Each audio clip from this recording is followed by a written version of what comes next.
It's a siren that's drawn thousands to this northern corner of France, one they've been willing to risk their lives for. Just 9, Satara and some of her family fled the bullets of Afghanistan, aiming for a life in Britain. But she's been in the mud and managed mayhem of the so-called jungle for over 3 months.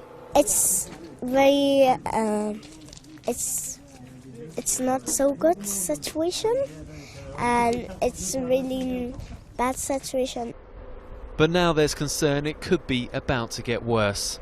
As squalid and sprawling a setting as this might appear to those on the outside, when you speak to people here, many say at least it provides some sense of a temporary home, a community. I'm Rogers reporter Jacob Greaves in the so-called jungle in Calais, where those here in the south side of this migrant camp are living in a state of limbo as they await a court ruling on whether or not they're set to be evicted. If bulldozers do roll in, aid agencies want to know what happens next. Local authorities have set up a camp of homes made out of shipping containers for some. They say the relocation is to improve living conditions long term, but others claim they have grossly underestimated the number of people living here, and as such, the capacity to safely care for them.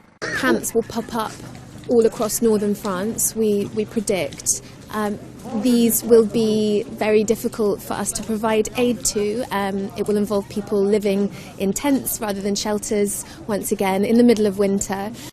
Of the some 3,500 people they estimate to be facing immediate eviction, a Help Refugee census claims up to 291 are unaccompanied children. At least we are able to ensure some minimum levels of care for them. Our fear is, of course, what will happen to these children if the bulldozers arrive.